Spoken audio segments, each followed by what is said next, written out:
So we're on page 227, starting chapter 19, which is about Jewish marriage and divorce.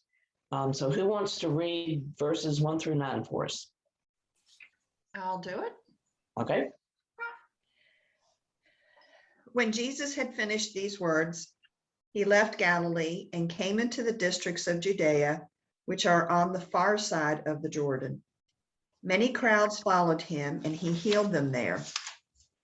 Pharisees came to him, trying to test him. "Is it lawful," they said, "for a man to divorce his wife for any cause?" He answered, "Have you not read from the beginning, the Creator made them male and female, and he said, 'For this cause a man shall leave his father and his mother, and shall cleave to his wife, and the two shall become one flesh.'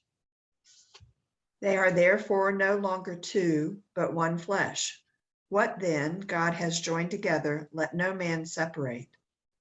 They said to him, "Why then did Moses lay it down to give her a bill of divorcement and to divorce her?" He said to them, "It was to meet the hardness of your heart that Moses allowed you to divorce your wives. But in the beginning, that was not the state of things which was intended.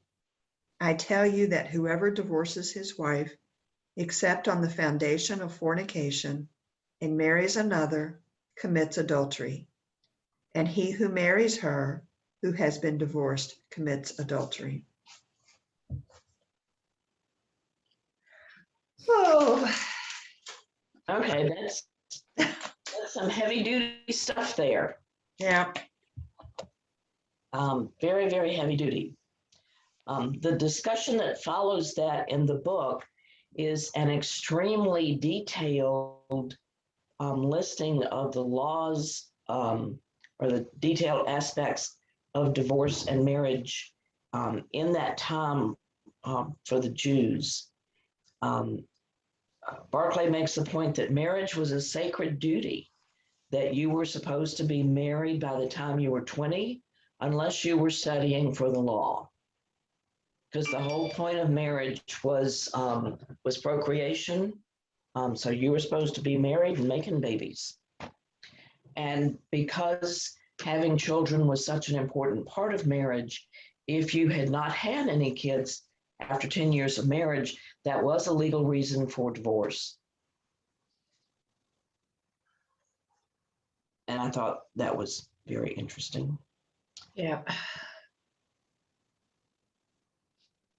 And somewhere further in here, in talking about that, the man could divorce his wife and marry somebody else, but that started another 10-year clock.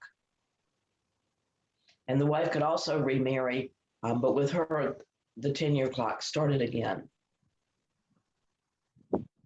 And I've always thought it was interesting that anytime a couple was barren, the assumption was it was the wife's problem, not the husband's. I was just thinking, it would seem to be that she would have a pretty hard time marrying again if she was thought to be barren. Right. How does she support herself? It doesn't say something about have a male child, since everything was property and men and so forth. It may in there somewhere, but I didn't hear that. I don't remember seeing any specification about the kid having to be male, but you make a good point, because you're right. Although I do remember somewhere, I want to say in Exodus, the daughters of Zelophehad, their parents only had daughters, and they went to the priests and pled their case that since there were no sons, that they should inherit, and the priest allowed them to inherit property because there were no sons to receive it. So there was some background for that. And Barclay makes the point, and I think it's in this section, that women were property. They were seen as things. And so he basically, had to, but in spite of that, there were some places in the divorce law that showed some consideration. And, were there any particular laws here that hit you as being strange or unusual? One I thought was interesting was that after he got married, if the husband decided his wife wasn't a virgin, somehow it had to be proved. And if he was right, he could divorce her. And if he was wrong, he had to pay 50 shekels to her father. And be beaten for it. Of course, if she was found guilty, she had to be killed. She was stoned to death if she was ordinary, and she was burned at the stake if she was the daughter of a priest. And it's like, okay, why does being a priest's daughter is this like being a PK today? We have expectations of preachers' kids. And of course, they tend to go the other extreme because of those expectations. Get back to those good old religious values. Yeah, really. So Well, the woman wasn't. he had to return her dowry, it says, if Yeah. a man divorced his wife on any grounds other than immorality. Right. And so that was some protection for her. Because we're going to assume that in some cases that could be considerable. One thing, she, like I said, she was considered a thing and therefore technically had no legal rights. Most Jewish marriages were arranged either by the parents or professional matchmakers, and it was not unusual for a girl to be engaged to somebody she'd never met. But at the age of 12, she had the legal right to say, no, I don't like who you chose for me, and I guess do something different. She could reject her father's choice of husband. But in the matters of the divorce, only the husband could divorce the wife. But she could force the issue. She could force her husband to divorce her if he contracted a loathsome disease. I love the way Barclay put that. A loathsome disease such as leprosy, or if he was a tanner, because being a tanner involved gathering dogs' excrement, or if he proposed to make her leave the Holy Land. So I thought all three of those, I mean, wouldn't you know before you married him if he was a tanner? So anyway, But I thought that was strange. it's really only been, with the past 100 years that women have had more control over their own lives. And I just recently heard a story, I don't know where it was, I heard it, sort of the history of marriage, really only since the early 1800s. And Jane Austen's writings had a lot to do with this, that the concept of marriage for love, because of love for somebody, It is very new. is pretty new in the world. Yeah. Yeah. Yeah, so we tend to The forget last about year, that. you're losing your rights too. Yeah. But it's, the People's Commentary talks about how in Mark, apparently among the Gentiles, women had a little bit more Yes. rights. So Mark presents this passage a little bit differently Yes, than Matthew does. and I get to that at some point here. Sorry. The other, no problem. The other thing was that at that time, divorce was extremely easy. Barclay uses the word fatally easy. I thought that was a strange adjective. And this is based on what Moses said. All a husband had to do was write a sentence on a piece of paper saying, I've divorced my wife, and hand it to her and kick her out. Mhm. With dowry, of course. And something else, and this goes back to the wife being property. let him in writing give assurance that he will never use her as his wife. The word use was interesting to me because you use something. So, and this is where it says that the return of the dowry was some level of protection for her there. Now, the law, as it was written by Moses, was that a man could do this if he finds something objectionable about her.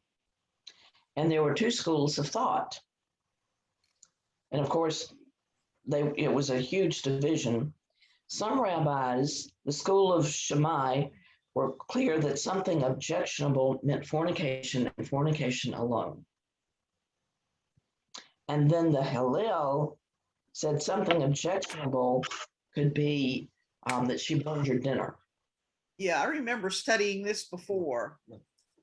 Yeah. And so there had a whole list. If she spoiled his dinner, if she spun, and I'll come back to that in a minute, or she went with unbound hair, spoke to men in the streets, was disrespectful to his parents, where he could hear it. She could disrespect his parents as long as he wasn't in the room, apparently. So it just, even if he found somebody that was prettier than her, he could just get rid of her. And I couldn't figure out why spinning would be objectionable. So I looked it up. And what I found, what was it, Shatnez? The word is Shatnez. Somewhere in Deuteronomy, in that long list of 613 laws of thou must and thou shalt not, is a prohibition against wearing clothing made of a blend of wool and linen fibers. To the point that even today, there are Shatnez laboratories. There's one here in Richmond where you can send newly purchased clothing to have it tested to make sure it's not Shatnez. And you are not to wear it unless it can be fixed. So for example, if you have a suit that's 100% wool, but linen thread has been used to attach the buttons, that's Shatnez.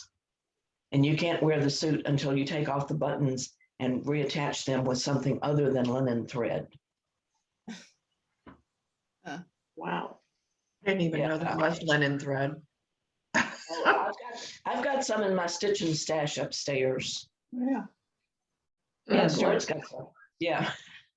So By the spoonful, conefuls. yeah. And I saw a link for a place where if you wanted to be certified as a Shatnez examiner, how you could do that. So, we hear about Jews keeping kosher with food. They also have to keep kosher with what they wear. Some do. Yeah, Wow. if you want to be that extreme. So They've got too much time on their hands. yeah, well, some of them, That crap. and it even goes to the point of if you've got a wool coat with a linen lining, as long as the lining, because I've got a zip-in lining on my raincoat for when it's cold weather, that's okay because it's temporary and easily removed. But the buttons were permanent, and that's why the linen thread had to be removed off the buttons. So they get that picky with the laws there. Yeah. So of course, the Hillel teachings were prevalent because they were easier. And people have always preferred easy over hard. But it also is interesting, according to Barclay, that under rabbinic law, divorce is compulsory for two reasons. And this was the adultery and the sterility, if she was sterile. It's interesting that desertion is not a cause for divorce. Yeah, there had to be a body to prove that that the person was dead. You could walk off and disappear and not get divorced. And insanity was not a reason to get divorced. because, and this is one of the places where the law protects the woman. If she's insane, the husband cannot divorce her because then she would be helpless. And if he's insane, he's not capable of starting the divorce. So the wife is just stuck with him.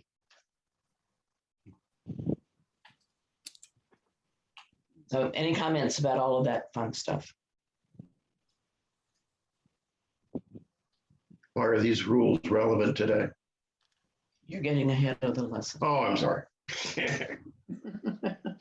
I'll get there. Yes, Jim. Okay. There's one in every class.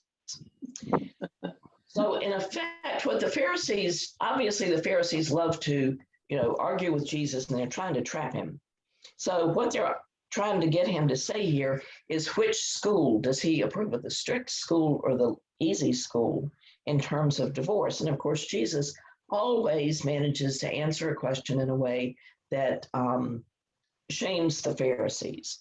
And so he goes back to the very beginning, to the first marriage of Adam and Eve, and says, at that point, not only was divorce not advised, it was impossible because there was nobody else for them to marry. So they wouldn't have even thought of divorce, and that he's not talking law, he's talking overriding principle. And there's a difference. The law gets into the nitty-gritty details, and a principle is an overriding, this is how it should work, but you have to be careful about being legalistic about it. So there was only Adam and Eve and no lawyers.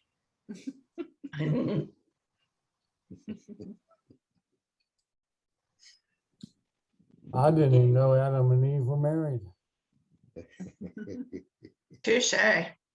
Yeah. That's right. There were other people though, because Cain, they went out and Went out and married somebody. So married somebody, the kids. yeah. And talking about not having lawyers, you didn't need a lawyer here. All you had to do was write on a piece of paper, give it to your wife, give her dowry, kick her out the door. So you had to be literate. I was getting ready to say the same thing, that it's assumed that everybody could read and write. Good point. Of course, I'm under the impression, and Harold will tell me if I'm wrong, that the Jewish people valued education. I'm not sure the basis for that impression, but I have that impression.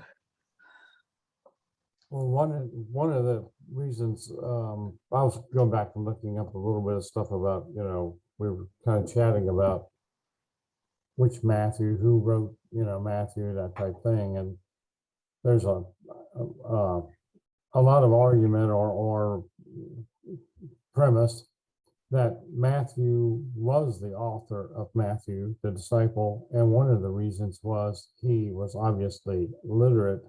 And they were saying that, a lot of people weren't, but tax collectors had to be.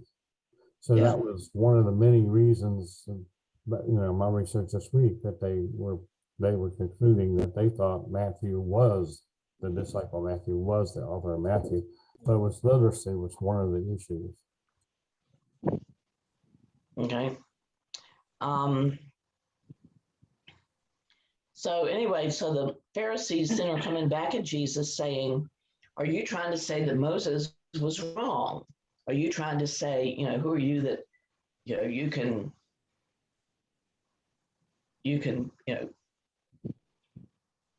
go beyond what Moses was saying? And so Jesus' answer was not that what Moses said was a law, but that it was a concession. That Moses did not command divorce, he permitted it in order to regulate a situation that would have become chaotically promiscuous. So they were twisting what was happening, and Jesus was trying to set them straight. And then Barclay gets into the difference of how this passage and Kathy's already talked about this, how it was different in Matthew and Mark and Luke. Mark and Luke make it absolute that that you don't get divorced. This is what Mark says. Whoever divorces his wife and marries another commits adultery against her. And if she divorces her husband and marries another, she commits adultery. So that second part, like Kathy was saying, Jewish women could not divorce their husbands. So Mark is acknowledging that in the Gentile community, apparently the women did have that ability. Luke says this: anyone who divorces his wife and marries another commits adultery, and whoever marries a woman divorced from her husband commits adultery. So there is no allowance there. Matthew allows it for fornication. And this is Matthew. And I say to you, whoever divorces his wife except for unchastity and marries another commits adultery. So Matthew has that one exception. Mark and Luke, it's absolute.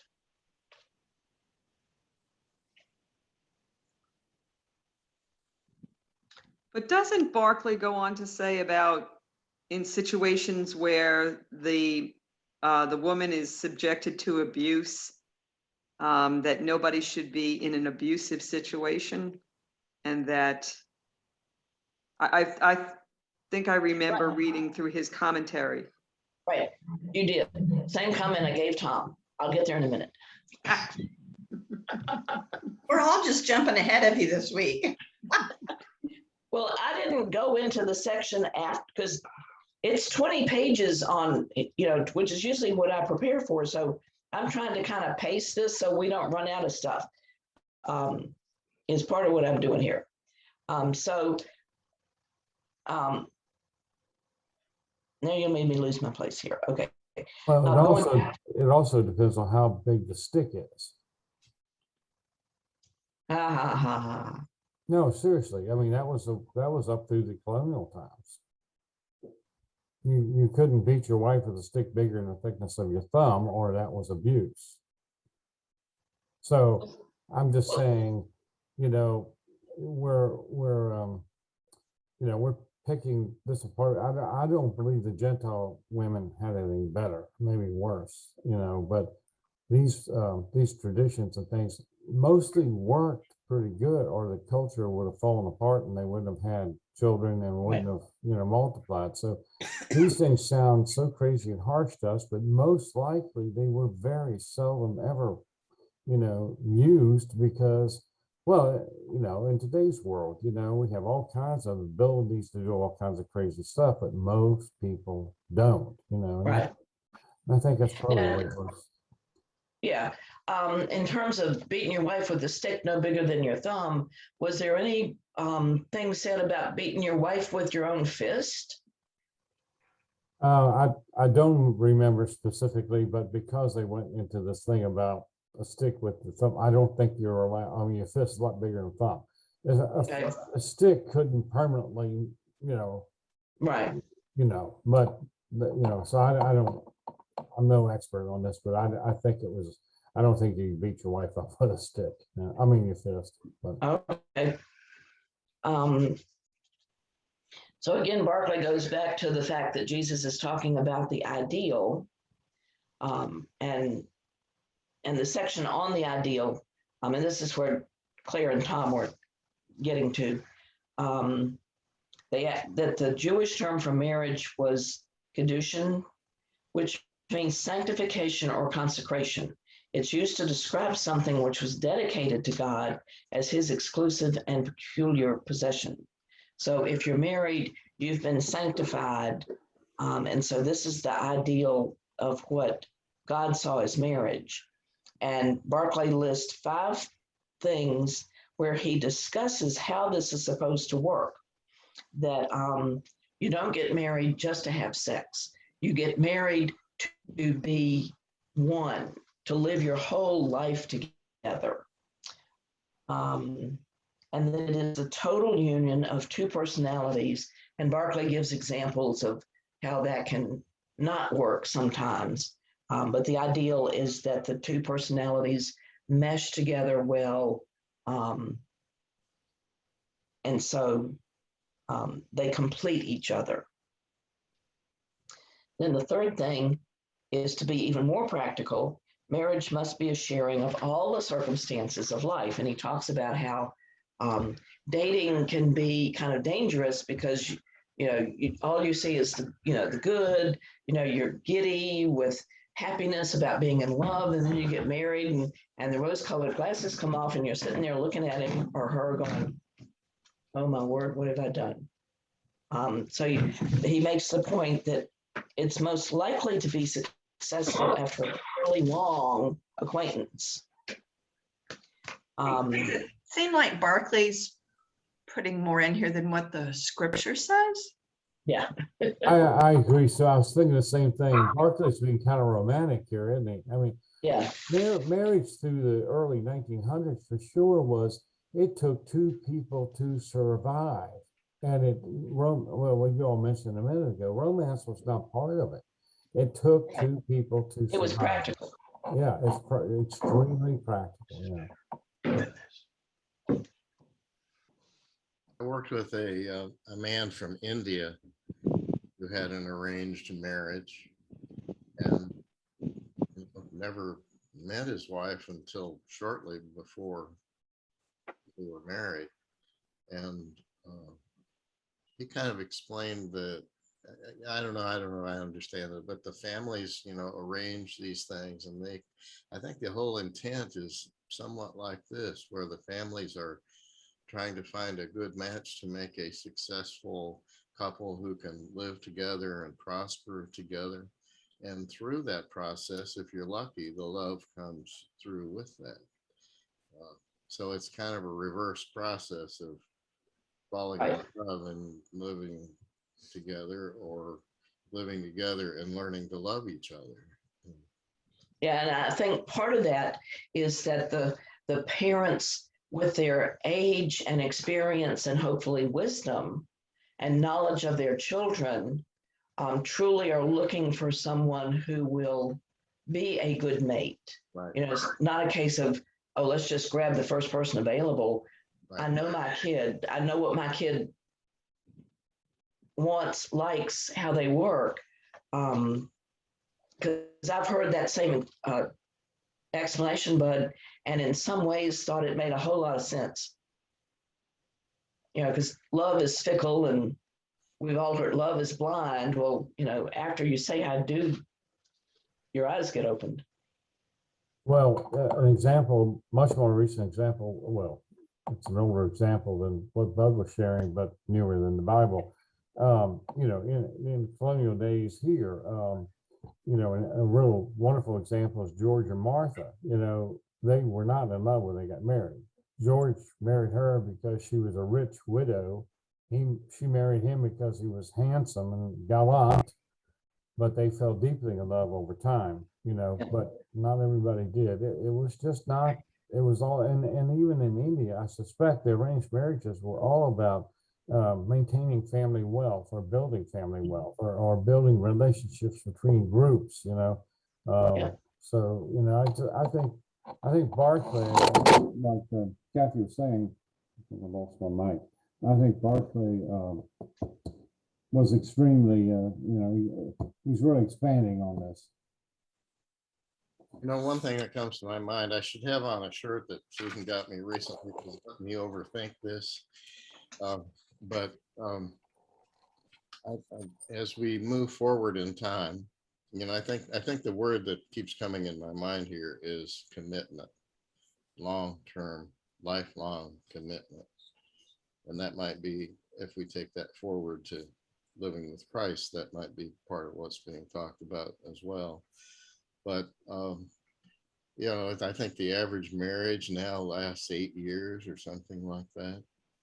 And I saw a bit of a program. This is a real stretch here, but I think it speaks to our time and our society, is that our children, our grandchildren, or our future grandchildren will have umpteen jobs in their lifetime because of the technological changes. And what we've seen over the last few years is so much change that everything becomes disposable, including people.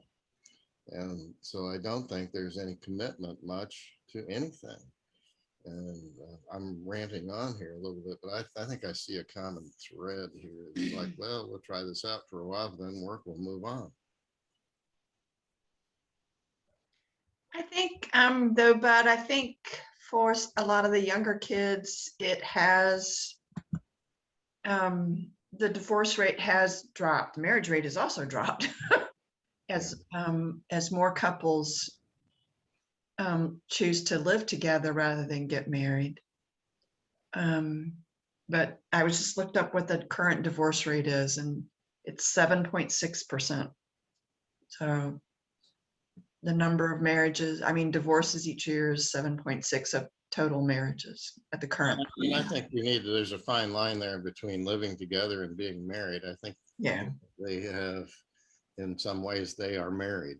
They have chosen to be married. They just haven't gone through some formal $50,000 ceremony or whatever. I think we ought to also take a look at this and see what's happening here, because here come the Pharisees to Jesus and they're trying to catch him up. Yeah. Okay. By getting him to answer some question that has to do with all of these many, many laws, which Jesus has been contradicting all through. You know, they'll say, why don't you wash your hands? Why aren't your people cleaning their hands? Well, you know, it's not what your hands, it's not what comes in, but what goes out that's important. Okay. Well, here we have, what do you think about divorce? You know, and he said, Moses allowed divorce. I mean, but Jesus is saying, going back to the ideal, you know, the ideal was, you know, from time that you're supposed to be joined together, you know, when you're married.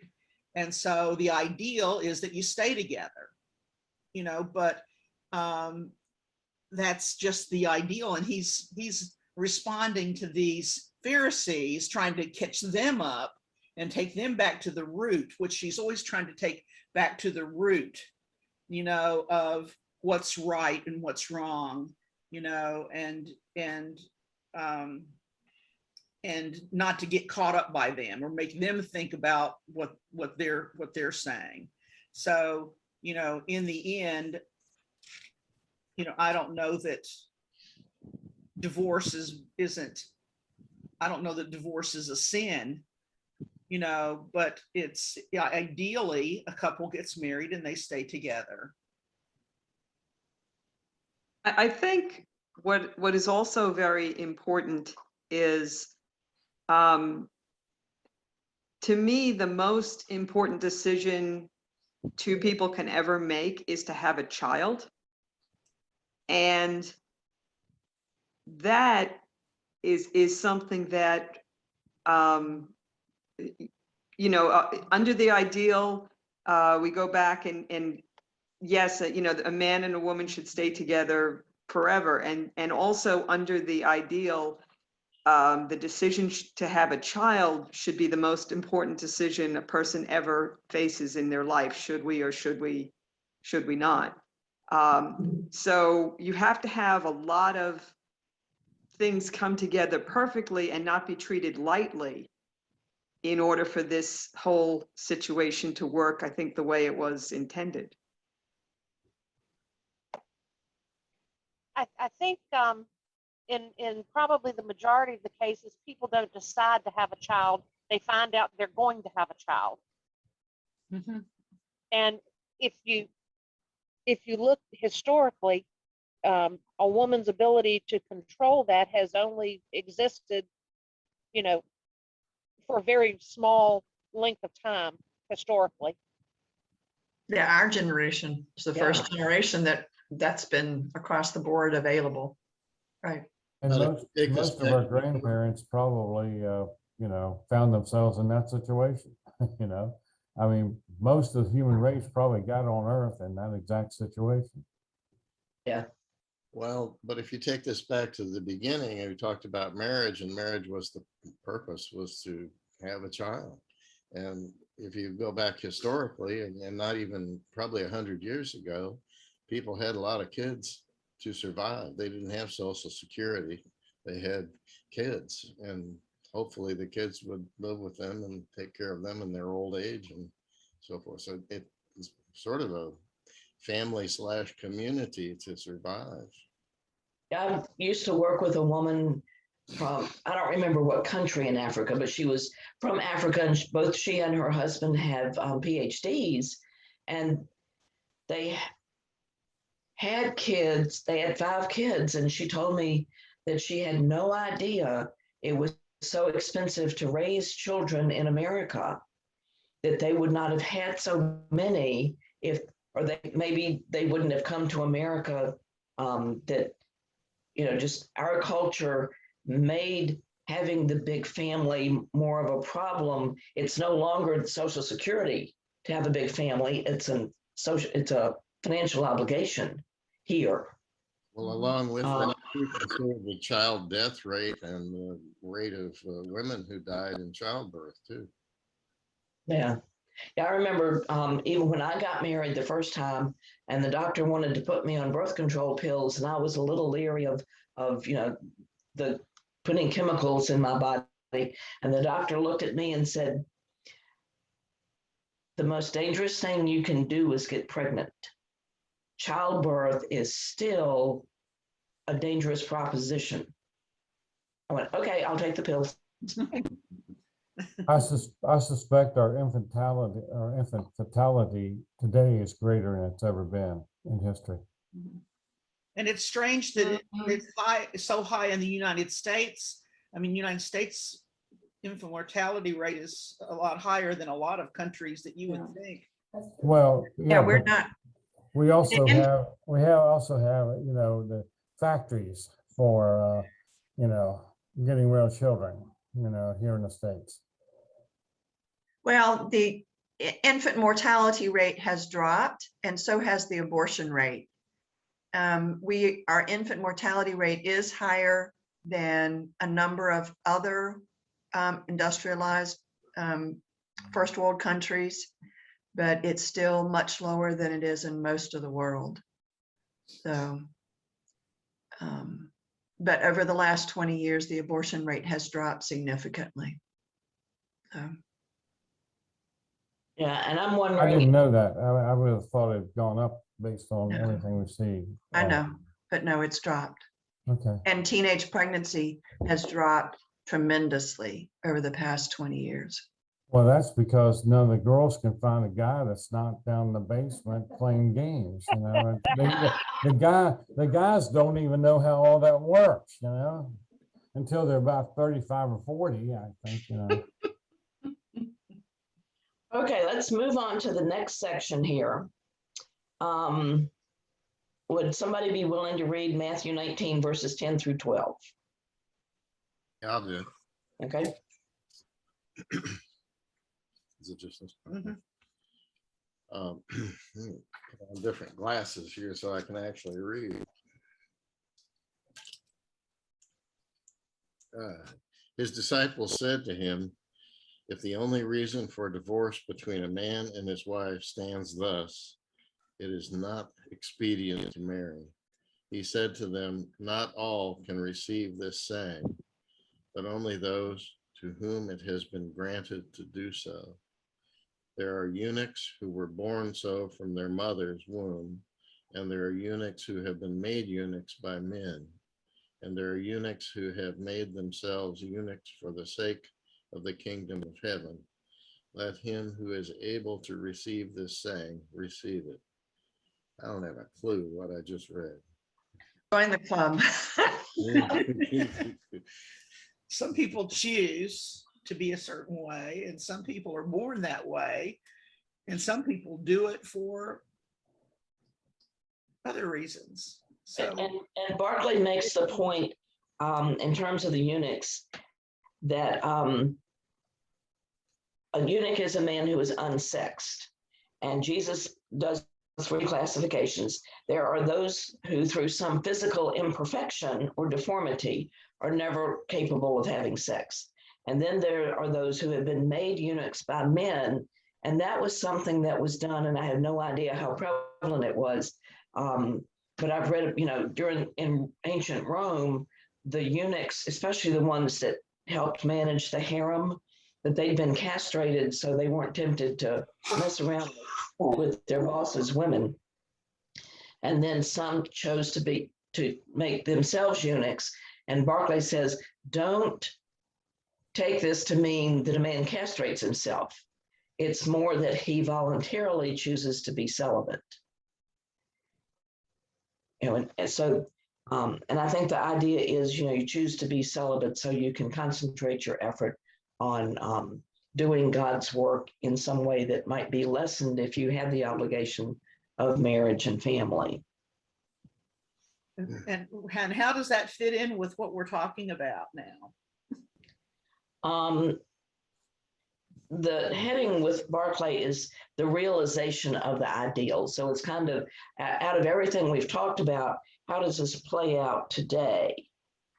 And Well, it's also a departure from the you've got to get married by the time you're 20 or else. I think Jesus is letting people know this is not an institution for everybody. And I think also Paul makes the same comment when asked about, should people marry or not marry? yeah, Paul did say that, but I think part of his was that he truly believed the second coming was going to happen within his lifetime. So it's like, if you have to have sex, go ahead and get married. But if you can control yourself enough, don't do that so that you can prepare yourself for Jesus is coming, because it's going to be soon. Yeah, if Paul had had his way, we wouldn't be here because everybody would have been celibate. I have read that's what got Paul killed. He influenced so many of the ladies in Rome to become celibate that, the guys weren't real happy with that. I mean, I have read that was one of the reasons that got his head taken off. And Barclay goes back to the fact that what Jesus laid down was a principle and not a law. To turn this saying of Jesus into a law is to gravely misunderstand it. The Bible does not give us laws, it gives us principles, which we must prayerfully and intelligently apply in any given situation. And I think the problem is that as people, we like laws. A lot of people like laws because they prefer not to have to think. They want to be told, yes, you can do this, or yes, you must do this. You cannot do that. And it removes any obligation to think about the nuances of any situation and make a prayerful decision after heavy consideration. I've actually had somebody say to me, the Bible says this, I don't want to think about it. I'm just going to do what it says. And some people just like the ease of, here are the rules. And it also takes away the personal responsibility of each individual having to make the decision for themselves. Yeah.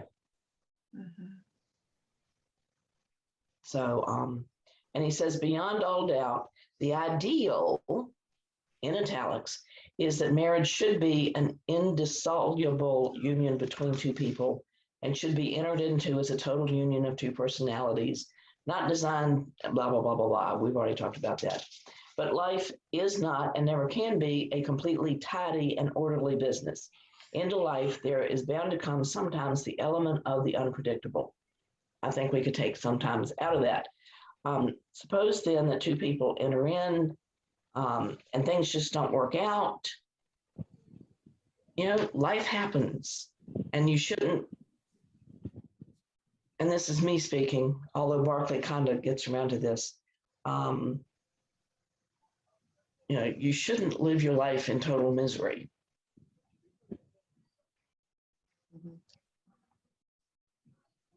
And he talks about this is number 3, his last little item here. In this matter, we are face to face with the most tragic situation. It often happens that things which wreck a marriage are in fact things which the law cannot touch. Mhm. Right. And that's where your prayerful consideration of your circumstances has to come into play. Because even if we had, there's no way to have a law that touches on every conceivable aspect of anything. I had a young tech who was thinking about over at the physical therapy, who was thinking about getting engaged. And she knew I'd been married a very long time. And she asked me, well, okay, so how did, what's the secret? How do you know? My answer was pick the right one to begin with. That's about, as best you can, unequally yoked and all that stuff, there's a lot to this whole stuff, but if the best you can, that's about all I need to say. Mhm. Also, you might have mentioned that, Sarah, but also it was mentioned that quite possibly Jesus said this on some other occasion, not associated with the marriage stuff. And Matthew's just putting everything that has to do with marriage and divorce kind of together. It says this passage finishes with a very puzzling verse about eunuchs. Quite possible that Jesus said this on some other occasion, and Matthew puts it here because he's collecting Jesus's teaching on marriage, for it was always Matthew's custom to gather together teaching on a particular topic. Yeah. Okay, my timekeeper over here is poking me going, look at the clock, look at the clock. Yeah. Mhm.